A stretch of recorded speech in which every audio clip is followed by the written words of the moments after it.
Congratulations, ক্যাপ্টেন্সিটা কেমন উপভোগ করলেন আর ম্যাচটা জিতে মানে কোথায় মনে হচ্ছে যে আপনারা এগিয়েছেন? না, প্রথমত ম্যাচ জেতা উইন ইজ উইন, এটা তো সবসময় আনন্দের বিষয়। আর ক্যাপ্টেন্সিটা আছে আমি একদম নতুন, আমি মনে হয় এরকম ভালো লেভেলে এরকম কখনোই ক্যাপ্টেন্সি করি নাই, বাট এটা আমার প্রথম ছিল, আমি একটু এক্সাইটেডও ছিলাম, প্লাস ওভারঅল মিলে আলহামদুলিল্লাহ। ওকে, সেকেন্ড ওয়ান। রানটা ডিফেন্ড করা কতটা কঠিন ছিল? ডিউ অনেক বেশি ছিল। রাতের খেলা তো ডিউ থাকবে, বাট আমার কাছে মনে হয় যে টস জিতে ব্যাটিং নেওয়াটা এটার কোচের একটা ভালো ডিসিশন ছিল। দেখেন আমাদের কিন্তু ব্যাটিং লাইন আপ অত বড় ছিল না, তো সেই ক্ষেত্রে আমাদের বোলিং সাইডটা অনেক স্ট্রং ছিল, আমাদের মনে হয় টসটা অনেক ইম্পর্টেন্ট ছিল, সেটা আমরা ভালোভাবে ইউটিলাইজ করতে পারছি। সামনে আপনাদের প্লেয়ার আসতে পারে, যে গ্যাপগুলো আছে সেগুলো ফিল আপ করার জন্য। হ্যাঁ, অবশ্যই আশা করি তো নেক্সট ম্যাচ থেকে আমরা 4টা ওভারসিজ নিয়ে খেলতে পারি। 4টা ওভারসিজ হলে দেখা যাচ্ছে টিমের ব্যালেন্সটা আরও ভালো হতে পারবে, এটা আর কি। এটা তো আমাদের হাতে নাই, বাট বর্তমান যারা অফিসিয়াল আছে তারা হয়তো বা ডিসিশন নিতে পারবে। গত কয়েকদিনের রিলেট পরে আজকের এই জয়টা টিমটা রিসাইকেল করতে সুবিধা পাবে। হ্যাঁ, আপনি সিচুয়েশন যেমনই থাকুক না কেন, আপনি দেখেন আপনি যখন খেলার ভিতর ঢুকবেন তখন তো আপনার পুরো এফোর্টই খেলার ভিতর থাকবে। তো এমনই আর কি, সবার এফোর্ট এমনই ছিল, যেমনই হোক অ্যাটলিস্ট মাঠে ঢুকলে যেন আমরা ওরকম প্রপার ইন্টেন্ট শো করতে পারি, সেটাই হয়েছে। ওকে, থ্যাংক ইউ।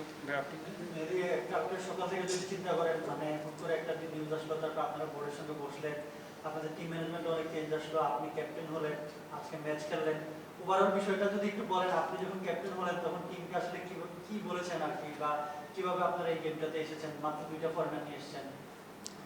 দেখেন এরকম কিছু না, নর্মালি ফরেন যেমনই ছিল তেমনই খেলতে হতো, বাট আমার মনে হয় এটা যে আল্লাহ রিজিকের একটা বিষয় থাকে, যে আল্লাহ হয়তো ভেবে প্ল্যানিং করছে আমাদের এইভাবে হবে, বাট দিন শেষে আমি বললাম যে যতই ঝড় তুফান যাক না কেন, বাট খেলা তো মাঠের ভিতর, আপনি যখন 22 গজে ঢুকবেন তখন আপনার মেন্টালিটি খেলার জন্যই থাকবে।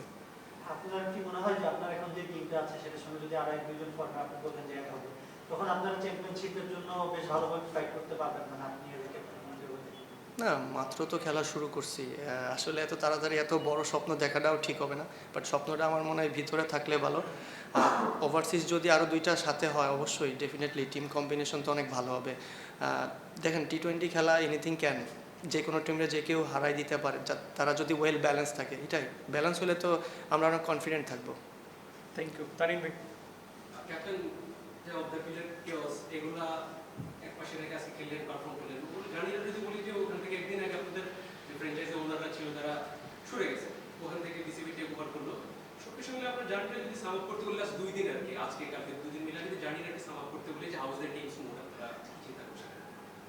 দেখেন আপনারাও যেভাবে নিউজ করছেন বা আপনারা যেভাবে জানেন যে আসলে এটা একটু ডিফিকাল্ট ছিল, বাট বললাম যে দিন শেষে ক্রিকেট খেলা, যে আমরা তাড়াতাড়ি মানিয়ে নিয়েছি এটা important, but as a player হিসেবে স্বস্তির একটা জায়গা থাকে, সেটা হয়তো বা আমরা এটা জিনিসটা দেখা যাচ্ছে খেলার ভিতরে হতে পারতো, বাট খেলার শুরুর আগেই জিনিসটা সলভ হয়ে গেছে, জিনিসটা এই জন্য এই জন্য হয়তো বা প্লেয়ারদের জন্য ভালো হয়েছে। ওনারশিপটা চেঞ্জ হওয়ার পরে একটু রিলিফ পাইছেন কিনা? না, সেটাই তো বললাম, হ্যাঁ হ্যাঁ অবশ্যই, সেটাই তো বললাম যে খেলা শেষ হওয়ার মানে হইতে পারতো না, খেলার মাঝপথে এমন একটা দুর্ঘটনা হতে পারতো, তো খেলা শুরুর আগেই সেটা কমপ্লিট হয়ে গেছে, এই জন্য সবাই একটু ফ্রেশও আছে, প্রেশার আমার মনে হয় এখন কারোরই প্রেশার নাই, সবাই মেন্টালি ফ্রি, এখন ক্রিকেট খেলতে পারবে। ওকে।